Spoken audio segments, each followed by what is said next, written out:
Y por ahí al filo de las 8:30, 9:30, hora de la Ciudad de México, donde se encuentra, va a estar con nosotros Brando Ávila, charlando con los lectores. Nos va a seguir comentando acerca de este extraordinario libro de Irene Vallejo, autora española, nacida en Zaragoza, El infinito en un junco. Brando Ávila, charlando con los lectores.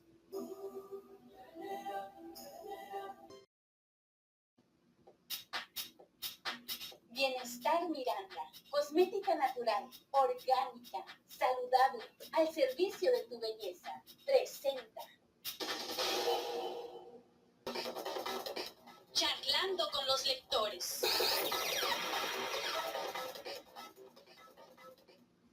Pues ahora el lector es Brando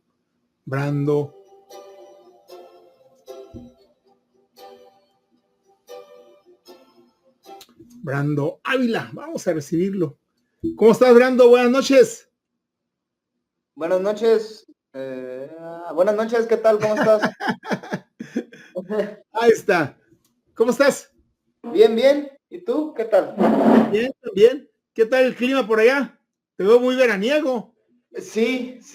No ha estado muy frío, ni ha llovido mucho, ni así, o sea, está tranquilo. Aquí dicen que está haciendo calor.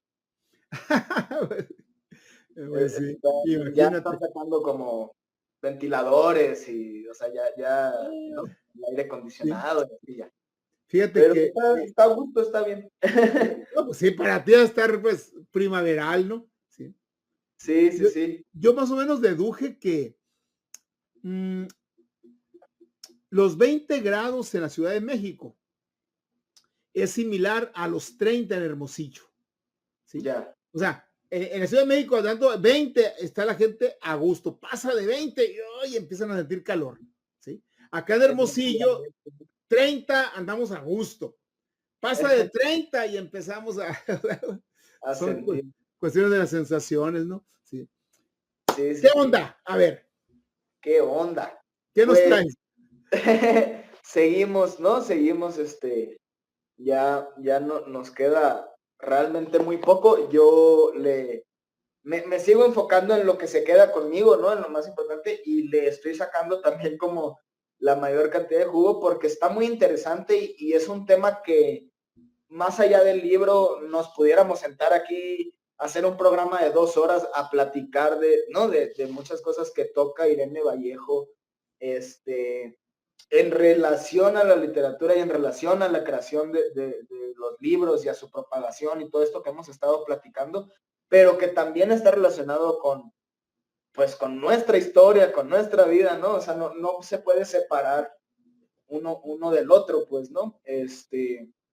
Y te vas dando cuenta en el libro de qué tan vinculado estamos nosotros a la historia y a la literatura y viceversa, ¿no? Cómo uno alimenta al otro. Y hay un espacio aquí en donde un pequeño fragmento le titula Irene Vallejo, escritores pobres, lectores ricos. Y ya habíamos platicado cómo la actividad de la lectura no era antes como nosotros la conocemos de pues una actividad personal en donde tú te pones, ¿no? En voz baja ahí o tú solito, ¿no? Te pones a leer y en tu propio, como algo personal. Ya habíamos platicado de cómo pues había hasta el trabajo, ¿no? Del orador y de la persona que traducía los textos y que se leían en voz alta, pues, ¿no? Se recitaban. Dice, nos cuentan que un rico orador llamado Régulo hizo realizar 1000 copias del espantoso texto que había escrito sobre su hijo muerto.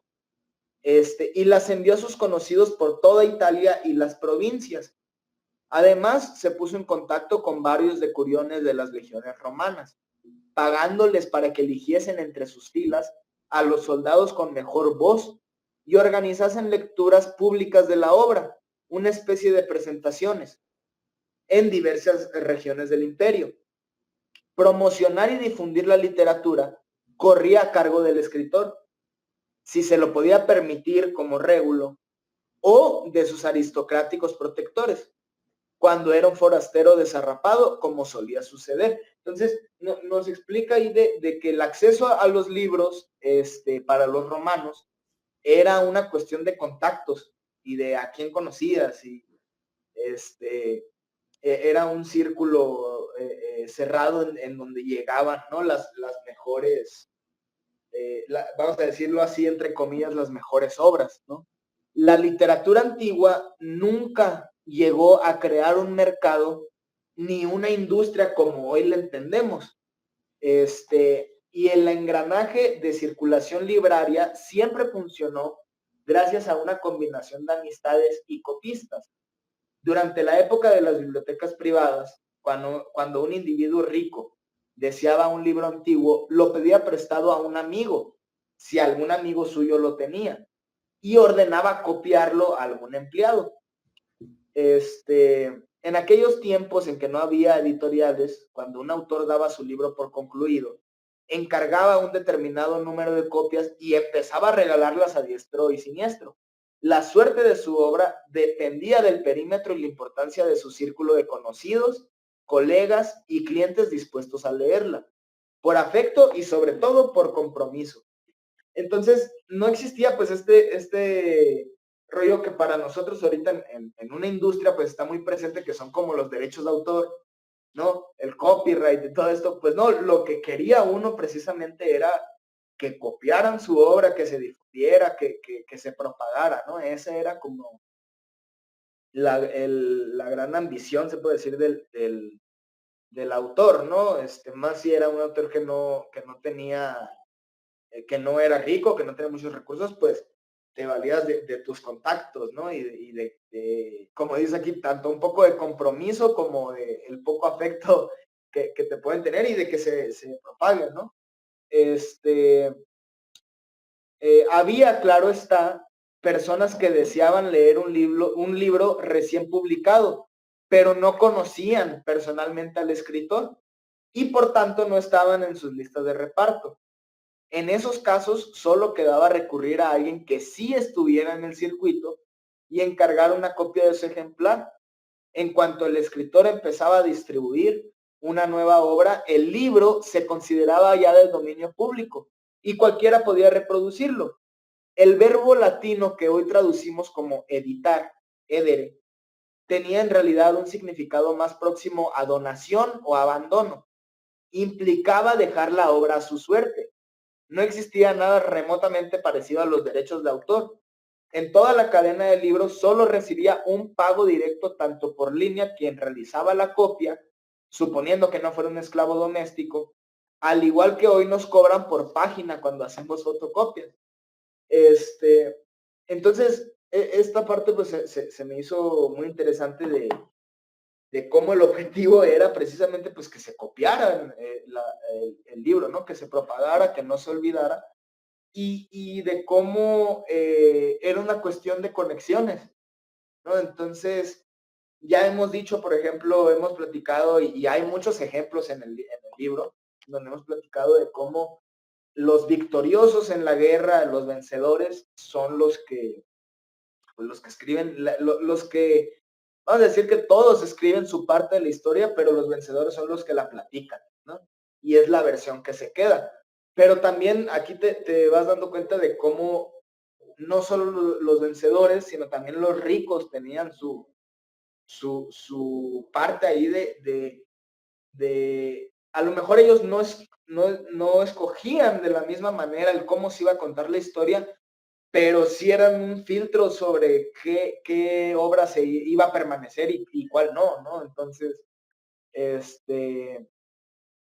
algo muy curioso, ¿no? Porque cuando lo pones en esa perspectiva, pues ya nos hemos puesto a pensar aquí en el programa como cuántas obras no se han ya, que se hayan perdido porque no estaban en el círculo correcto o porque pertenecen al perdedor de la historia, ¿no? Siempre siento yo que es algo bueno que Irene Vallejo con el libro nos pone a pensar en este tipo en este tipo de cosas, ¿no? Siempre es bueno como, pues darse cuenta, siento yo, de esto, ¿no?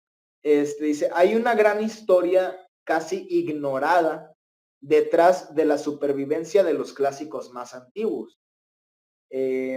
La de todas las personas anónimas que consiguieron conservar por pasión un frágil legado de palabras, la historia de su misteriosa lealtad a esos libros. Mientras los textos e incluso los idiomas de las primeras civilizaciones que inventaron la escritura en el creciente fértil Mesopotamia y Egipto quedaron olvidadas con el transcurso de los siglos y, en el mejor de los casos, volvieron a ser descifrados largos siglos después. La Ilíada y la Odisea nunca han dejado de tener lectores. En Grecia comenzó una cadena de transmisión y traducción que nunca se ha roto y ha logrado mantener viva la posibilidad de recordar y de conservar a través del tiempo la distancia y las fronteras. Los lectores de hoy podemos sentirnos solos en medio de las prisas al cultivar nuestros rituales lentos, pero tenemos detrás una larga genealogía y no deberíamos olvidar que entre todos, sin conocernos, hemos protagonizado un fantástico salvamento. No todo lo nuevo merece la pena. Las armas químicas son una invención más reciente que la democracia. Tampoco las tradiciones son siempre convencionales, encorsetadas y aburridas. Las rebeldías de hoy se inspiran en corrientes del pasado, como el movimiento abolicionista o el sufragismo. Una herencia puede ser revolucionaria, como también puede resultar retrógrada. Los clásicos fueron en ocasiones profundamente críticos con su mundo y con el nuestro. No hemos avanzado tanto como para prescindir de sus reflexiones sobre la corrupción, el militarismo o la injusticia. Por eso te digo, pues está muy interesante darse cuenta de estos textos perdidos y de quién es el que tiene como el poder y pues el poder sobre todo para escoger qué historia es la que se va a contar y qué historia es la que se va a quedar con nosotros, porque es lo que luego nos define, ¿no? El pasado va construyendo nuestro futuro como comunidad, como humanidad y de todas las cosas que no hemos aprendido y de todas las cosas que no se han quedado con nosotros, pues es importante al menos reconocerlas que están ahí, ¿no? Que existieron, pues, que el perdedor también tiene su historia, que los pobres tienen su historia y no están solamente pues para contar, ¿no? La de los ricos y de cómo estas obras como la Ilíada y la Odisea pues han podido mantenerse por ser tan críticas no solo a lo actual, sino a lo que va a venir, ¿no? Entonces, como dice Irene Vallejo, que no hemos avanzado tanto como para no seguir aprendiendo de estas ideas sobre el militarismo y la corrupción, ¿no? Porque no hemos aprendido, pues, ¿no? De estas obras, pues, es algo muy interesante. Nos dice Irene Vallejo que la invención de los libros ha sido tal vez el mayor triunfo en nuestra tenaz lucha contra la destrucción. A los juncos, a la piel, a los harapos, a los árboles y a la luz, hemos confiado la sabiduría que no estábamos dispuestos a perder. Con su ayuda, la humanidad ha vivido una fabulosa aceleración de la historia, el desarrollo y el progreso. La gramática compartida que nos han facilitado nuestros mitos y nuestros conocimientos multiplica nuestras posibilidades de cooperación, uniendo a lectores de distintas partes del mundo y de generaciones sucesivas a lo largo de los siglos. Como afirma Stefan Zweig en el memorable final de Mendel, el de los libros se escriben para unir por encima del propio aliento a los seres humanos y así defendernos frente al inexorable reverso de toda existencia, la fugacidad y el olvido.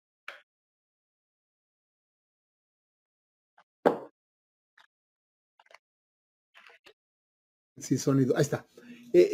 Esta idea que has tú entresacado del planteamiento de Irene Vallejo, de ponernos a pensar estos libros que conocemos, que tienen 2000 años, que tienen 2500 años, que tienen 1500 años, ¿por qué se conservaron? ¿Sí? Puede haber mucha razón. Evidentemente, la calidad es una de ellas, ¿no? Si no hubiera sido que tienen calidad, pues no llegan, pues por más que se hubiera querido. Esa es una cuestión.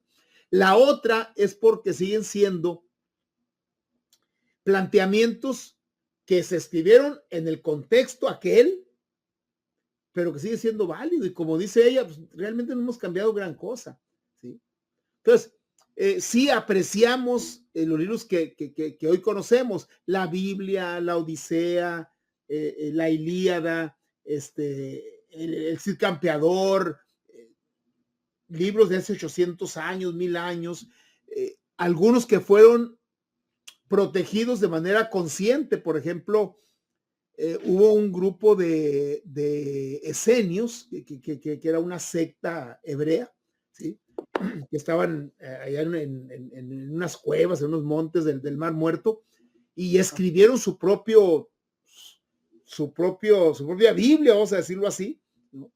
Que no fueron retomada. Ellos lo que hicieron fue que los protegieron en rollos, así como comentaste una vez que lo hacían en la Biblioteca de Alejandría, que los metían en tubos para protegerlo. Y años después, o sea, siglos después, se encontraron. Son los llamados rollos del Mar Muerto, ¿sí? En donde es una versión de los mismos acontecimientos del Nuevo Testamento, pero escritos por unas personas diferentes. Entonces, son muchos elementos, ¿no? Luego, por ejemplo, fíjate, durante mucho tiempo, en las escuelas mexicanas, se escribía la historia de la conquista, tomando como fuente las cartas de relación que escribió Hernán Cortés. O sea, Hernán Cortés le reportaba al rey y le escribía, no, pues hoy me entrevisté con Moctezuma, el emperador azteca, y obviamente su versión, una versión que podíamos decir que era apegada a la realidad porque se la estaba escribiendo al rey. Claro. Se llama carta de relación. Pues eso tomamos como base para estudiar la historia de México. Y después vienen un escritor mexicano, un investigador mexicano, Miguel León Portilla, ¿sí? Y rescata lo que escribieron los aztecas y lo que escribieron los grupos indígenas en sus códices. Y sacaron un librito por ahí de los años 50 que se llama La visión de los vencidos. Entonces, ya era otra versión, ¿sí? Que quedó en códices, que quedó, etcétera, que fue traducida posteriormente del náhuatl al español, etcétera, etcétera. O sea, ese es un misterio. Y la verdad es que la labor que está haciendo Irene Vallejo al transmitirnos todo esto a través de este libro tan interesante, pues es de mucha valía. Sí, así es. Sí.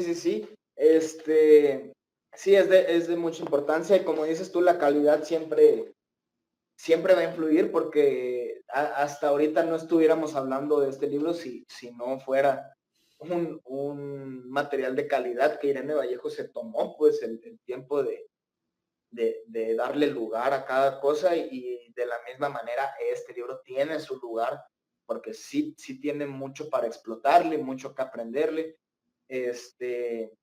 y en donde le leas, la verdad, o sea, te digo, yo platico como así las cositas que me resaltan, pero pudiera agarrar una hoja, una página en el libro ponernos a platicar. O sea, ahora está muy completo, está muy bueno, y te abre a eso, te abre como a pensarle más allá, ¿no? O sea, te abre como a que tú pienses eso de, órale, esto pasaba y estas historias eran las que se quedaban. Entonces, ¿qué habrá pasado, no? Con todas estas historias, estas versiones, las perspectivas de la gente que vivió exactamente lo mismo desde otro lado, pues, ¿no? Que es otra cosa.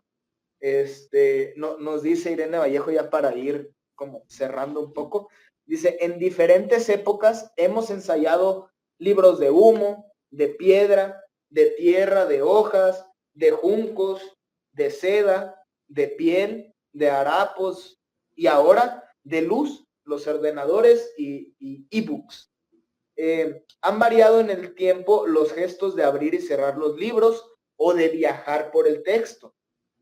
Han cambiado sus formas, su rugosidad o lisura, su laberíntico interior, su manera de crujir y susurrar, su duración, los animales que los devoran y la experiencia de leerlos en voz alta o baja. Han tenido muchas formas, pero lo incontestable es el éxito apabullante del hallazgo. Debemos a los libros la supervivencia de las mejores ideas fabricadas por la especie humana. Sin ellos, tal vez habríamos olvidado a aquel puñado de griegos temerarios que decidieron entregar el poder al pueblo y llamaron democracia a ese osado experimento.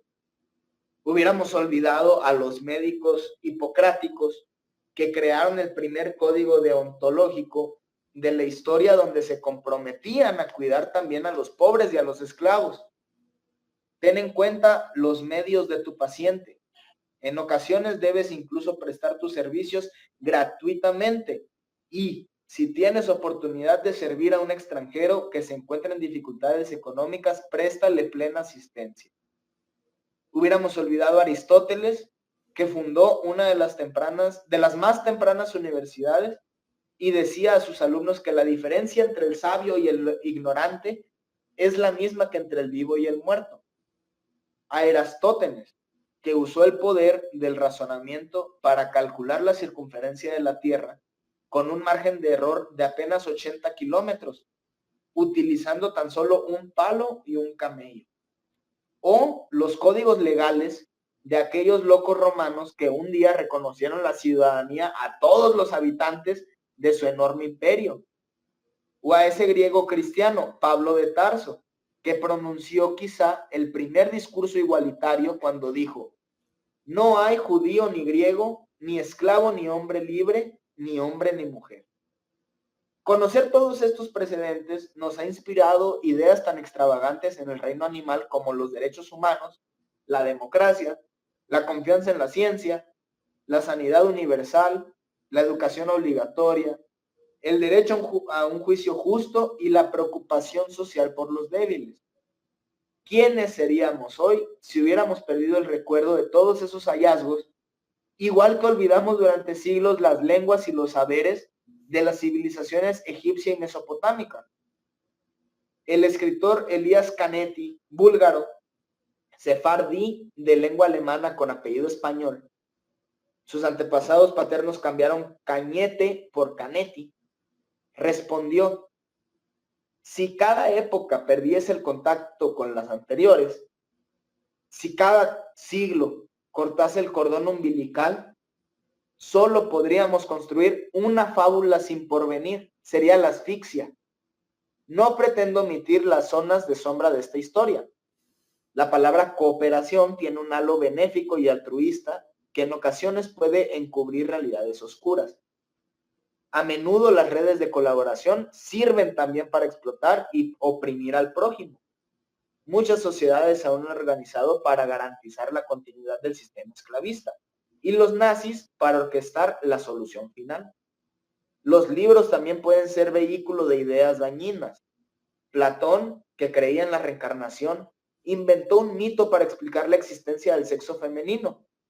Nacer mujer es el castigo y la expiación para aquellos hombres que fueron injustos en una vida previa. Aristóteles escribió que los esclavos son inferiores por naturaleza. En su colección de epigramas, Marcial no parece sentir escrúpulos morales cuando adula hasta el empalago a un emperador cruel, ni al hacer chistes a costa de gente con defectos físicos. La mayoría de los escritores romanos consideraban parte de su civilización los combates de gladiadores, donde el público se divertía contemplando la agonía de los luchadores. Los libros nos convierten en herederos de todos los relatos, los mejores, los peores, los ambiguos, los problemáticos, los de doble filo. Disponer de todos ellos es bueno para pensar y permite elegir. Resulta difícil evitar el sobresalto ante la extraña mezcla de creatividad, esplendor, violencia y atropellos característica de las civilizaciones que construyeron los cimientos de Europa. Este desasosiego es casi un axioma de la modernidad tardía. Ya para terminar, es un dato aquí, dice, en 1940, uno de los años más oscuros de la historia europea, Walter Benjamin, prófugo en la Francia ocupada, escribió su célebre reflexión incendiaria: no hay documento de cultura que no lo sea al mismo tiempo de barbarie. Ante la desconsoladora evidencia de que la barbarie perseveraba en las regiones de la razón y de que la Ilustración no había disipado el mal, otro europeo entusiasta, Stefan Zweig, se suicidó en 1942.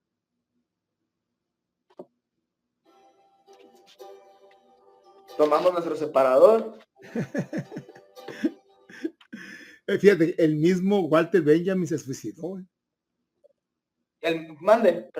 Walter Benjamin se suicidó también.